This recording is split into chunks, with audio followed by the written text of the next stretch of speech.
Volcanic rocks are also useful for dwellings, and those of you who have been listening to Sharon Torres or have been visiting some of the sites in the Canary Islands,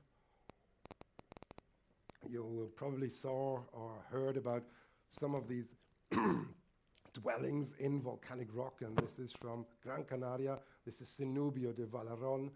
There's different hypotheses about this, how it was actually used. Some people say it was a monastery. Some other people say it was a kind of store for important goods and also for slaves. But the most likely scenario is that this was actually a grain store high up in the mountains because it was dry and it could be easily protected.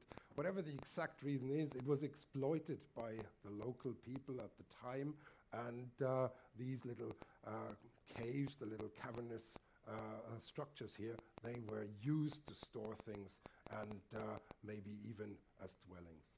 So here's another place on Gran Canaria. This is the Cave of the Kings, as it's called, and this is one of the nicest ones. There's many smaller ones here, so it's presumed that a local king resided in this one. And here, a close-by cave that is nowadays a restaurant, so you can actually go in there and have a meal in there. It's a cave restaurant, and it's rather nice and cool in summer, actually, and it can be very hot in the Canaries, so I can see that living inside a cave can be attractive. Now, other parts of the world have this phenomenon too. Here's Cappadocia in Turkey, and this is also a very famous site where people have dug caves artificially into soft pumiceous rock, and it allows to create a 3D structure inside the mountain, and people can even kind of walk up and down within these structures, I understand.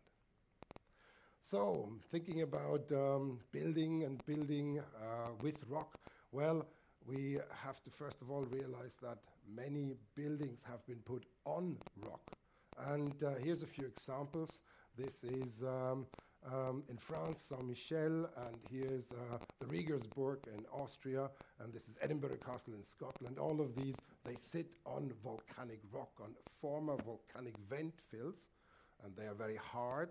The surrounding rock eventually weathers away, and then you have these areas standing proud, and they make formidable areas to put some important buildings on, even strategically important ones.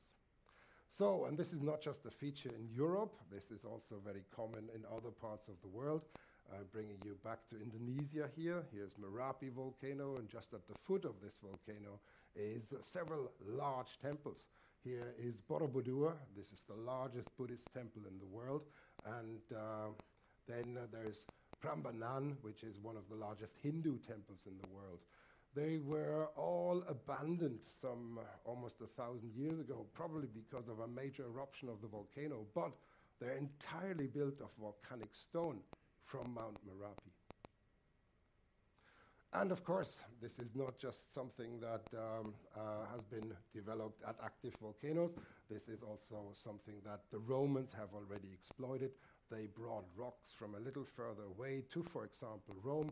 When you think of various important buildings like the Pantheon in Rome, it's built of volcanic stone. You can see the pumice structures even in the big blocks of rock that were used here. And the Romans were so clever, they even ground it up and made a form of cement, the pozzolana cement, allowing them to build aqueducts and roads and all these amazing things.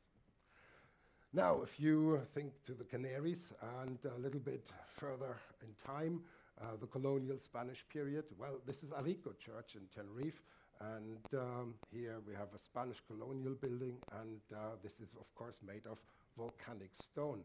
And I visited the quarry, and yeah, it's still quarried today. In fact, the stone is very good, and many buildings in Santa Cruz actually have this as a cladding stone to this day. So, volcanic rocks make fine building stone. Basalt is very solid, and pumiceous rock or tuff is a very good insulator because of the porosity. So, depending on what type of structure you want to build, volcanic stone has been very useful. Another important application is milling stones, and here volcanic stone is very good because it's very hard and it allows to grind down all sorts of cereal. And this has been used for a long time. The problem, of course, is you might get tiny flakes of glass, of volcanic glass in your flour, and simple applications are often having a long-term effect. If you think about the teeth of the local population, of the Aboriginal population in the Canaries, they were usually rather ground down. So there's a long-term negative effect, despite the fact that initially when you grind it, it's very effective. So, but volcanic stone is still widely used today, and here we have a selection of various, let's see, here we have a selection in the bottom right of various volcanic stones that are used, and the stone is very good. You can clean it easily, and it's very solid, it's very sturdy. So, and when you think of building houses, volcanic rock is also very important. Here is a sand quarry in Indonesia, and they're quarrying it purposefully in a random fashion, because when the next glowing avalanche comes, it will be slowed down because of these ripples they create, and the sand is used for making cement. And when you think of Las Palmas de Gran Canaria, there is about 30 to 40% of all of this material here is actually volcanic pebbles that have been mixed into the cement.